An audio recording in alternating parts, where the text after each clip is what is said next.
দেখছেন শিলিগুড়ি এক্সপ্রেস। শিলিগুড়িতে বিজেপির সাংবাদিক বৈঠক। ভোটার তালিকা ও নাগরিকত্ব নিয়ে বিভ্রান্তি দূর করার বার্তা। ভারতীয় জনতা পার্টির শিলিগুড়ি সাংগঠনিক জেলার সাধারণ সম্পাদক নামটু পালির নেতৃত্বে এক সাংবাদিক বৈঠক অনুষ্ঠিত হয়। মূলত ভোটার তালিকা এবং নাগরিকত্ব নিয়ে যাতে বিভ্রান্তি না ছড়ায় সেই উদ্দেশ্যেই এই বৈঠক ডাকা হয়।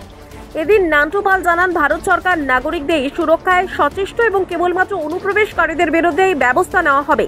তিনি বলেন, ভারত সরকার কারো নাগরিকত্ব কেড়ে নিতে চলেছে না, বরং অনিয়মিতভাবে বসবাসকারী অনুপ্রবেশকারীদের চিহ্নিত করতেই এই পদক্ষেপ।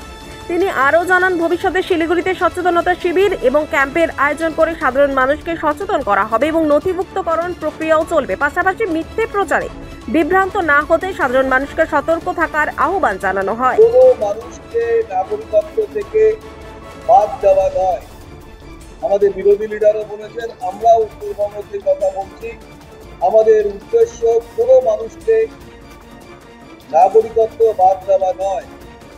নাগরিকত্ব রোহিঙ্গা যারা অনুপ্রবেশকারী তাদের নাম বাদ দেওয়া কথা হবে, কিন্তু যারা শরণার্থী বা যারা আছে নাম মতো হয়নি তাদেরকে নাম নথিভুক্ত করা হবে।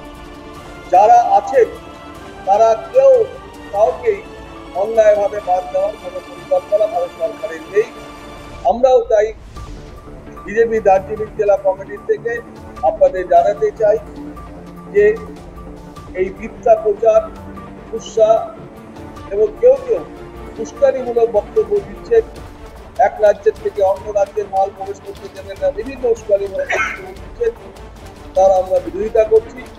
সেই সঙ্গে প্রকৃত সবাই যেন ভোটাধিকার থাকে, সবার নাম যেন নথিভুক্ত হয়।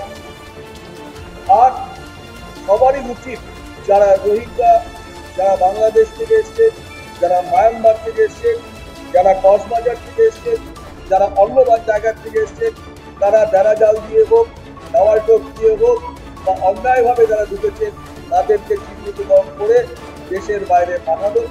আর যারা আসতে চান শরণার্থী হিসেবে, যারা রিফিউজি হিসেবে আসতে চান, যাদের মুক্ত হয়নি, যারা বাংলাদেশে অর্থায়িত হচ্ছেন, যারা অন্য দেশে অর্থায়িত হচ্ছেন, তাদেরকে ভারত সরকার নথিভুক্ত করার কথা জানিয়েছেন এবং এই নথিভুক্তর কাজই এখন হচ্ছে, তাকে তাড়িয়ে দেওয়ার কাজ হচ্ছে না। এটা আপনাদের জানানোর জন্যই আজকের এই প্রেস কনফারেন্স আপনাদের মাধ্যমে কথা বললাম।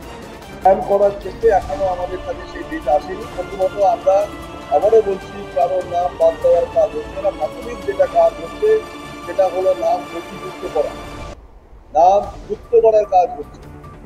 যখন দেখা যাবে যে অনেক শরণার্থী এসে তাদেরকে ক্যাম্পের কথা ভাড়া হবে, যারা অনুপ্রবেশকারী তাদেরকে বাইরে পাঠানোর ব্যবস্থা করা হবে। কিন্তু যাদের নাম আমাদের খবর বেশিরভাগ মানুষের নাম আছে, তাদেরকে আর ক্যাম্প করার দরকার নেই। যাদের নাম শরণার্থী হিসাবে, অনেকে আছে বাংলাদেশ থেকে শরণার্থী হিসেবে আসতে চাইছে, তাদেরকেও সেখানে আমরা বলছি হিন্দু, খ্রিস্টান, শিখ, বৌদ্ধ এই সব জাতি যারা আছেন, আমাদের এখানে মতুয়া সমাজ, এখানে আদিবাসী, এখানে আমাদের যারা আরো কিছু আদিবাসী দীর্ঘদিন ধরে আছেন, তাদের কোনো কারণে অন্য দেশে গেছিলেন, যারা আসতে চাইছেন তাদেরকে ভারত সরকার প্রথমত দেওয়া হবে শরণার্থী হিসেবে।